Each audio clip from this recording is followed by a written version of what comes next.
দর্শক আসসালামু আলাইকুম। মাদ্রাসার তালবে আলিম এবং এলেমওয়ালা মানুষের জ্ঞান এবং জেনারেল মানুষের জ্ঞানের ব্যবধানটা এখানেই বাস্তব তুলে ধরলাম।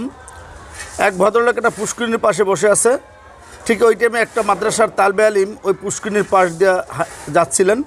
ভদ্রলোক ডাক দিয়ে বলল, ও হুজুর দাঁড়ান। এবার মাদ্রাসার তালবে আলিম তার পাশে আসলো। এবার ওই ভদ্রলোক তার ম্যানেজারকে বলল, আচ্ছা বলো তো এই পুষ্করিণীতে কত গ্লাস পানি আছে। তার ম্যানেজার বলল যে স্যার, এখানে আরেকটা পুষ্কুনি কাটার পরে এখান থেকে এক গ্লাস পানি মাপলেই বোঝা যাবে যে এখানে কয় গ্লাস পানি আছে। এবার মাদ্রাসার তালবে আলিমকে জিজ্ঞাসা করল, আচ্ছা বাবা তুমি বলো তো এখানে কয় গ্লাস পানি আছে। তো মাদ্রাসার তালবে আলিম বলল যে স্যার, আপনি বলার ভিতরে তো ভুল করছেন। যদি আপনার গ্লাসের পরিমাণ সাইজ যদি বলতেন তাহলে বোঝা যেত। যদি আপনার গ্লাসটা হয় এক গ্লাসে এক পুষ্কুনির পানি, তাহলে এক গ্লাস পানি আছে। আর যদি গ্লাসটা তার ছোট হয়, তার অর্ধেক হয়, তাহলে 2 গ্লাস পানি আছে। যদি তার থেকেও ছোট হয় তাহলে 3 গ্লাস বা 4 গ্লাস পানি আছে।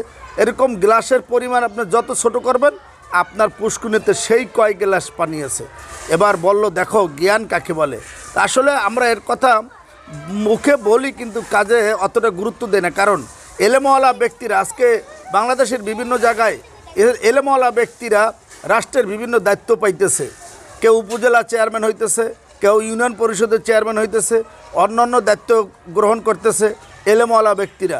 এই এলেমওয়ালা ব্যক্তিদেরকে আমরা আগে বলতাম যে মাদ্রাসায় পড়ে খাইবে কি। আসলে মাদ্রাসায় পড়ে খাইবে কি তা না, মাদ্রাসা যারা পড়ে তারা খাইয়া কুলাইতে পারে না।